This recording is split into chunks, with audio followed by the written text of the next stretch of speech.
I will tell you, I was already so low. My doctor's like, the reason this didn't work for you is your A1C is already 5. So what improvement are you going to make? But I will say, I choked down, and choked is the right word, a teaspoon of sugar, cinnamon every day for 30 days straight to test it. Dude, I don't care. That's worse than the meds. I mean, that is real. But you got to try. That's the whole point of writing a book. It's like, hey, here's all the crazy crap I tried. These other ones didn't work so well, but here's what did work.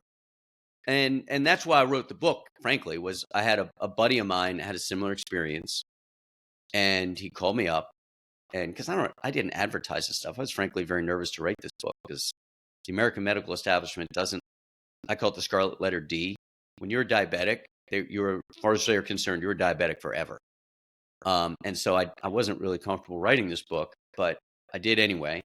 Because a friend of mine, his sugar went up to 13. They wanted to put him in the hospital. And he called me up and he's like, look, what did you do?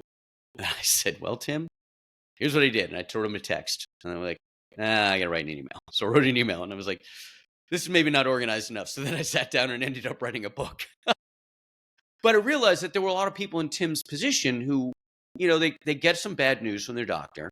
For most people, and he was one of them, it's 5 years of, Tim, your sugar's a little high. You might want to consider cutting down on added sugar. It's a little higher.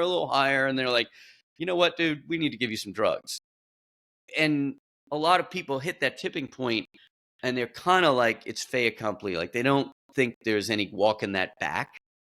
And so for all the Tims of the world, that's what I wrote this thing for, was for the folks who get that bad news or get that first, like, you know what, Jeff, I really think your sugar's getting a little high. You might want to cut down. And they're like, well, what does that even mean? Should I just eat whole wheat? And it's like, well, that's good for your digestion, but I ain't gonna do shit for your blood sugar.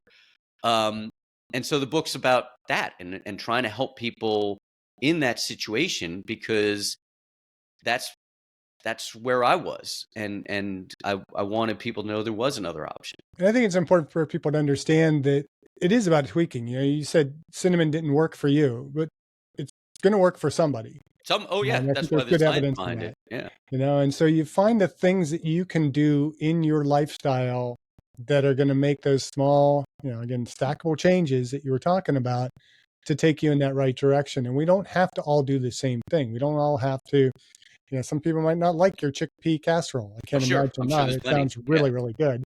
But, there's other things that we can do that are going to be fit within our needs, our wants, our desires, and our lifestyle.